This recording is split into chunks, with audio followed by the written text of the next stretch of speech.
Yes, my dear students, I am Mr. Emmanuel Charles from Wedocare, Tanzania. Today now, welcome in the session so that now we can continue with this session that is Civics Form 2. The subtopic now, today we shall focus on the difference between democratic and non-democratic government. Democratic and non-democratic governments are forms of governments which differ according to the mode of ruling. Where now, as we are talking about the democratic government, we are speaking about the government which provides or gives the freedom to the majority people to make election to involve in the national election. Where now the general election determining what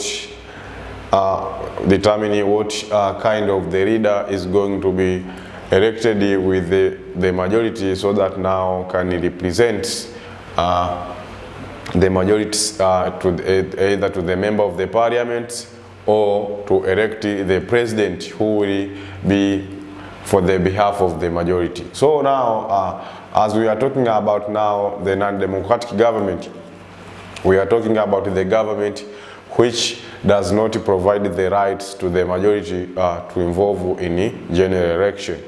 So here today we shall start with this first point, that is democratic government respect the human rights, while non-democratic government does not respect the human rights. So here as we are looking for the first point, that the human rights in a democratic government are not respected because only the minority people they are involving in forming the government. But in the democratic government, the human rights are respected because it is one of the elements of democratic government, so that now the human rights should be observed, so that now the activities of democracy can take place. Also, the decision are made by the majority in a democratic government, while decisions are made by minority or one person in a democratic government. So in a democratic government, sometimes we can say this is a form of government that involve the totalitarian government, that is we could say dictatorship, where this democratic government are like Nazism that existed in Germany under Adolf Hitler, and fascism that existed in Italy under the reign of Benito Mussolini, whereby now the political parties were not allowed to involve in the general elections, and the majority people, they have no rights to involve in the general elections, while only the few members of the states like the apparatus of services like police and the army only involving in the activities of elections, or only one person involving in that processes, where now he used himself to choose the leaders whom he trusts that they will be with him shoulder to shoulder. So here we could say now, by looking at this second point, that you can see the way how human rights are being violated in this non-democratic government, because the other people with the rights to vote, they have no right now to involve in general elections because of the system of totalitarian government, where now the totalitarian government, it only involve few minority people or one person for the creation of the governments. Also we have this, there is a political competition in a democratic government, while in a democratic government there is no political competition. The political competition in a democratic government is providing the rights to the citizens, so that now they can contest in a different position. But through involving in the competition of contesting in different position, that is symbolizes that the political governments or the democratic government allow people now to be free and to express their feeling and emotion, so that now they can evolve in the campaign, where now during the campaign they shall speak what they will do after being selected or after wins the elections. But in non-democratic government, people have no right to continue with the situation or to involve in democratic issues because they have no right to involve because of the system that is totalitarian government or dictatorship. Because of that now, sometimes people are not allowed to involve in strikes. People are not allowed to involve in the elections in terms of conducting the campaign. Where they will be found conducting the campaign, they may sometimes even be being tortured or captured with the existence government because of the poor system of ruling. Here, now that is point number 4, that democratic government, citizens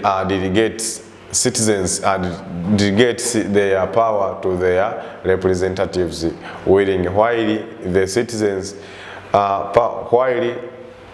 while the non-democratic government, citizens' power is grabbed by the minority forcefully. So here you can see now the difference between democratic government and non-democratic government.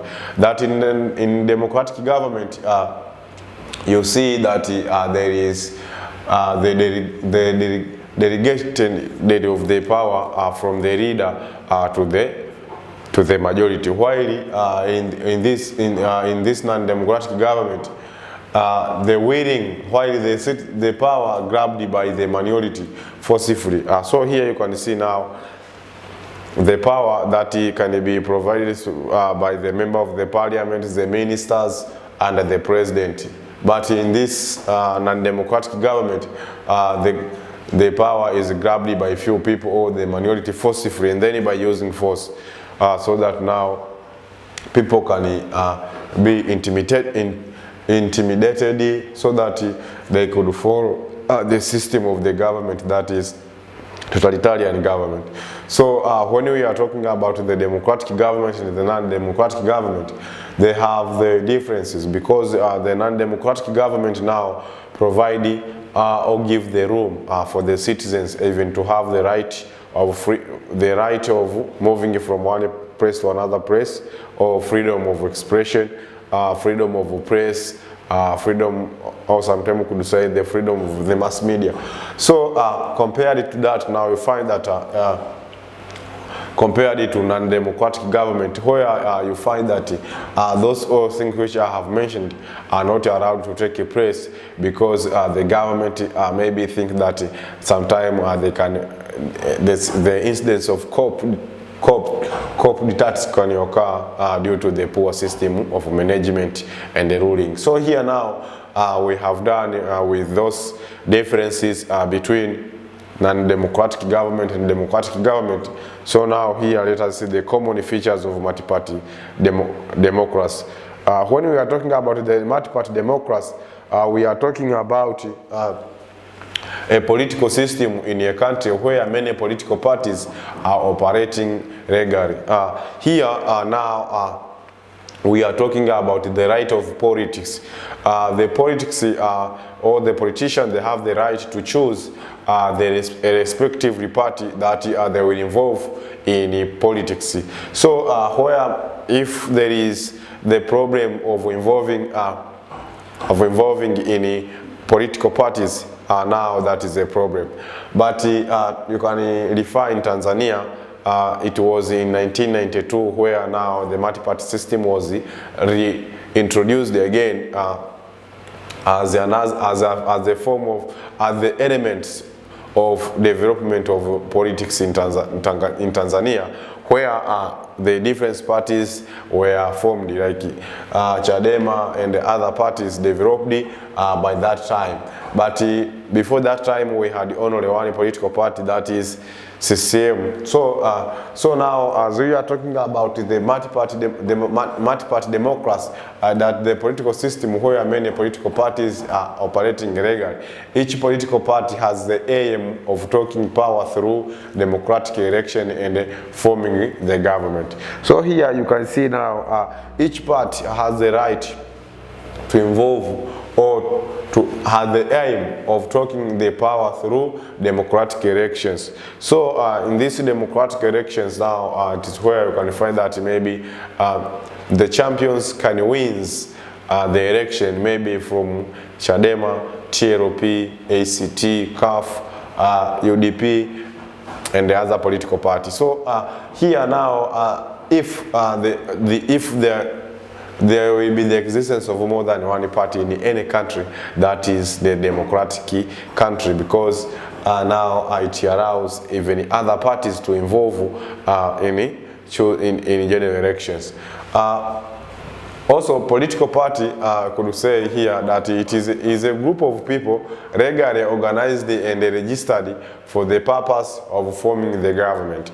That is a political party. So the political party like CCM or Chadema, it is a political party, is a group of legally, or is a group of people legally. That means that the right recognize them that it is a certain party which is registered with the government, so that now they have the right to express the feeling and emotion to the citizens, or they have the right now to conduct the campaign during the general elections, so that they can involve in the general elections. So here, that political party must participate in election and play a role in the government. If this political party will be involving in political parties and it plays the role in the government, that is what we call now the political party, because it is recognized with the government, also it is registered.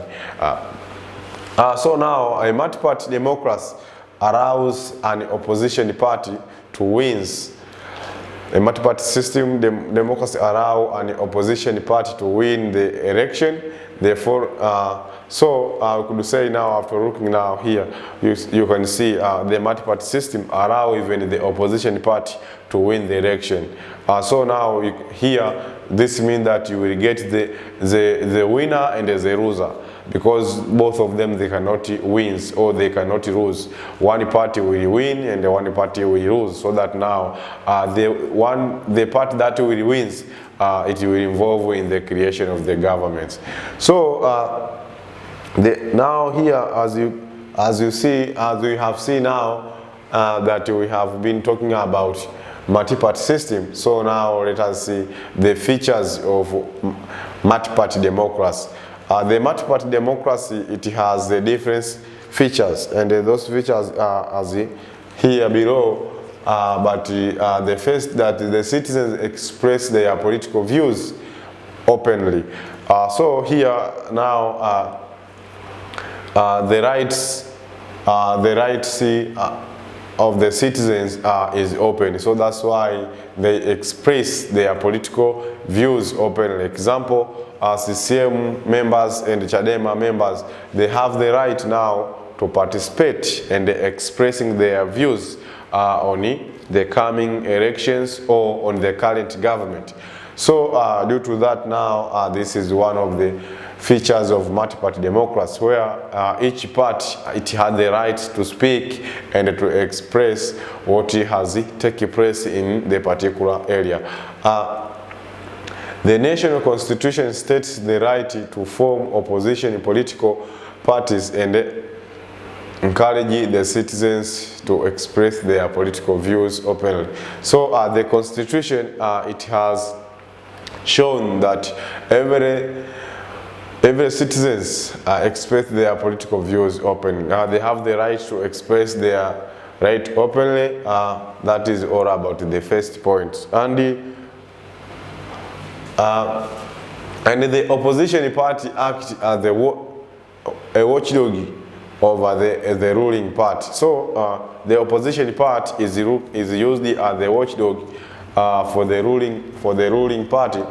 This means that now the opposition party is there to criticize the government. If the government now will wrong in ruling ruling system, that the human rights are respected, so citizens are free to express themselves.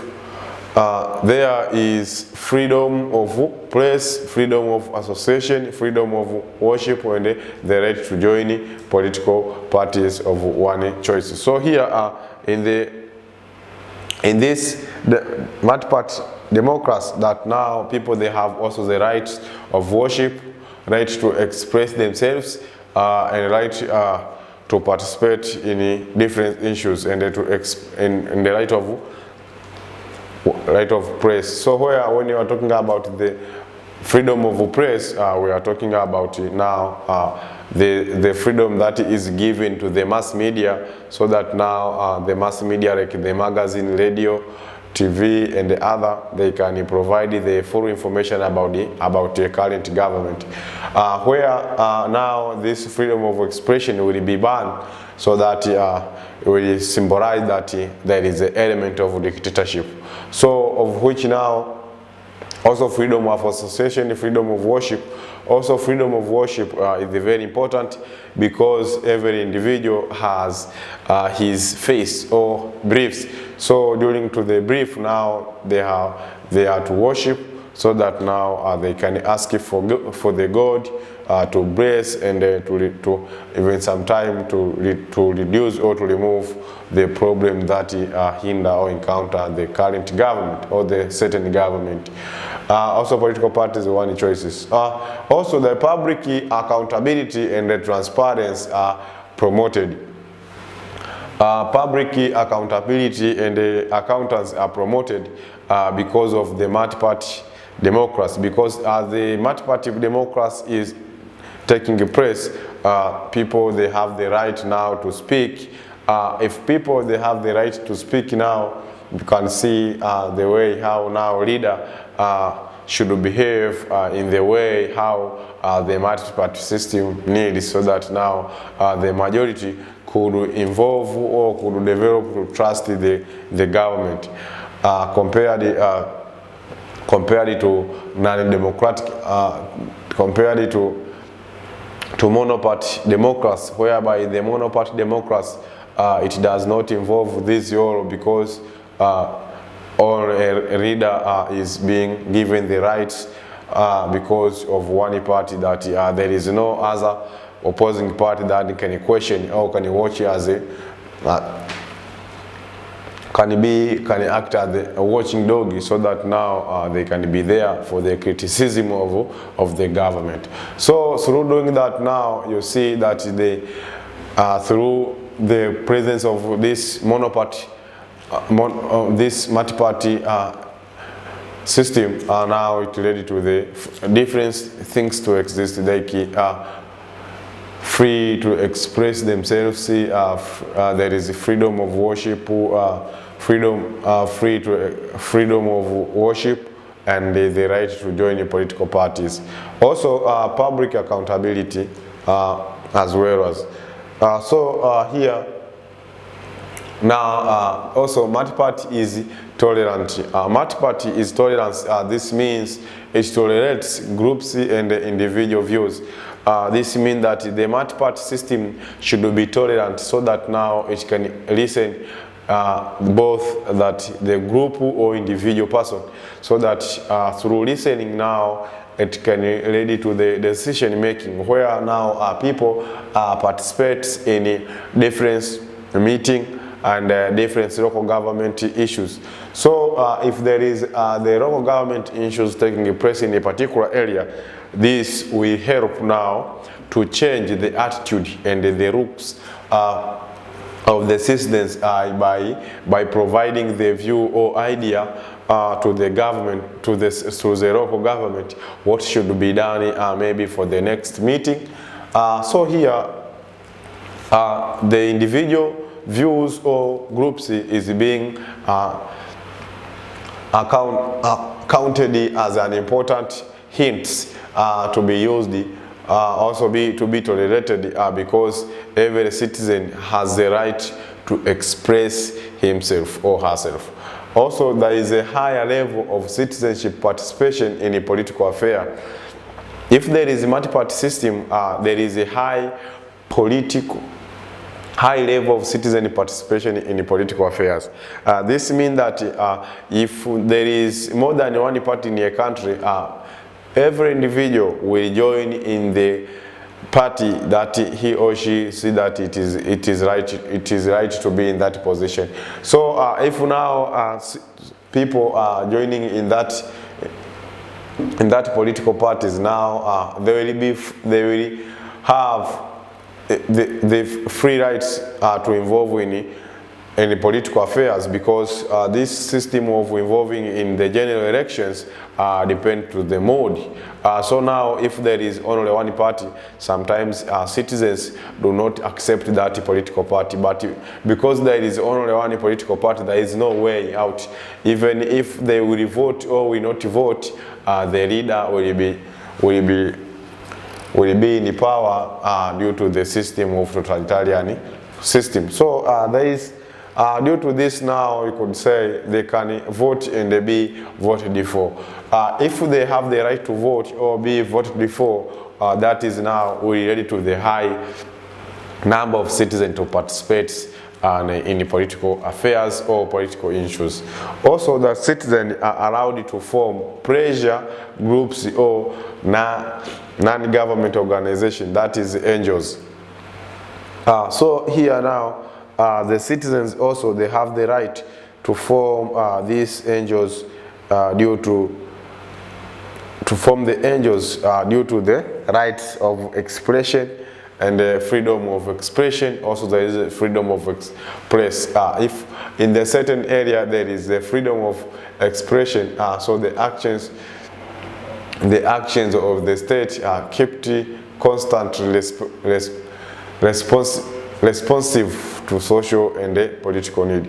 So these NGOs are being allowed to form pressure group or non-government organization because of multi-party system.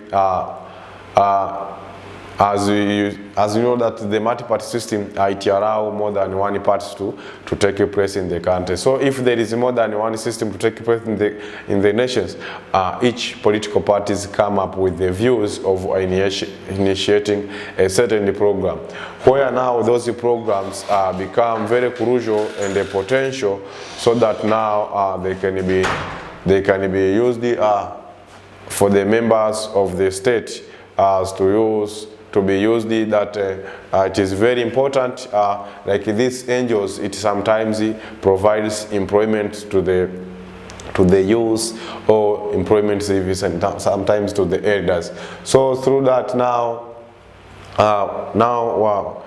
we are still looking about the multi-party system. That also the historical background of the multi-party democracy in Tanzania.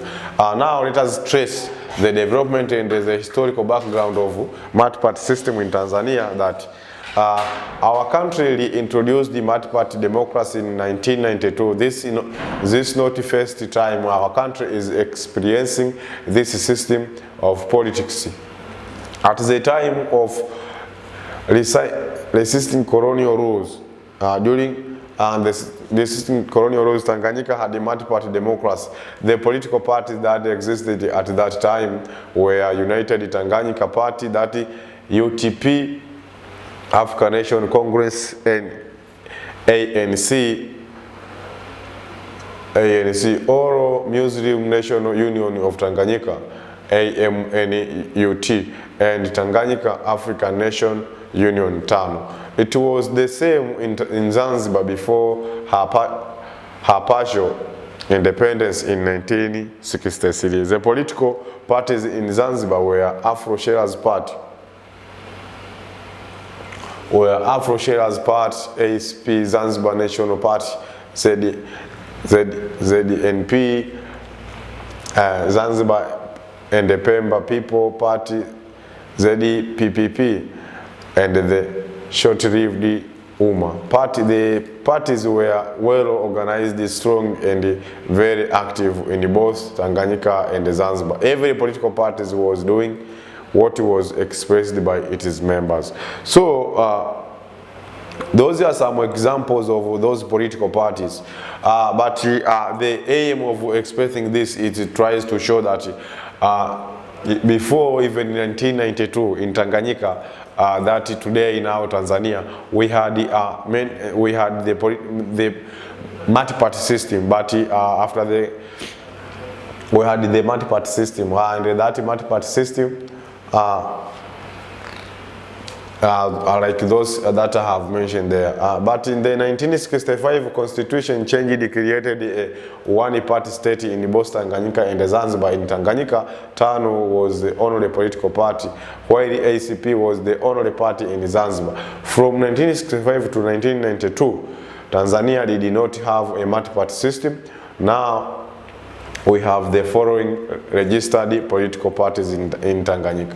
Where now by that time now, since 1965, then we continue to use only one party. But today we have more than one political party that is the element of multi-party system. Chama cha Mapinduzi CCM, and then we have Civic United Front CUF, Chama cha Wananchi, Chama cha Demokrasia na Maendeleo Chadema.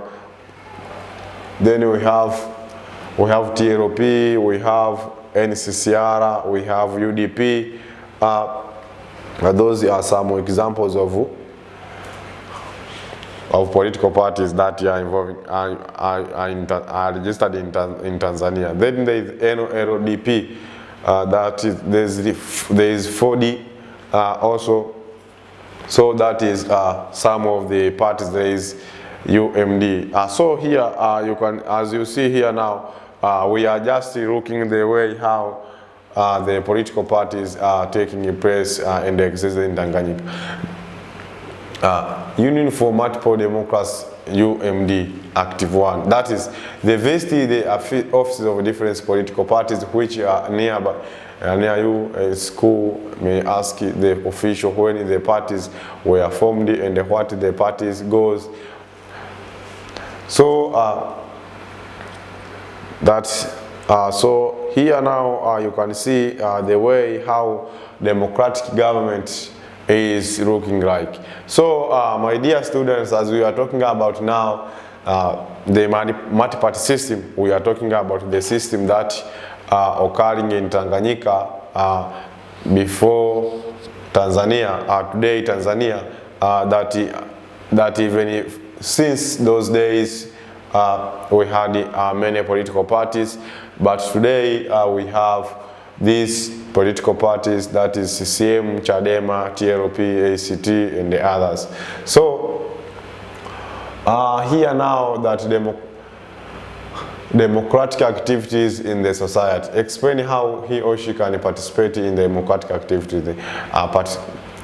So that is some of the sample questions that you can meet with.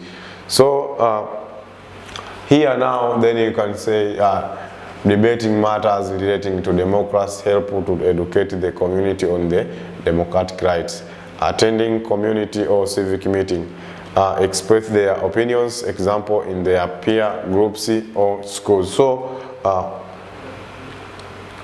now here let us see the thing. I could say now here I would like to end up the session by providing the question that is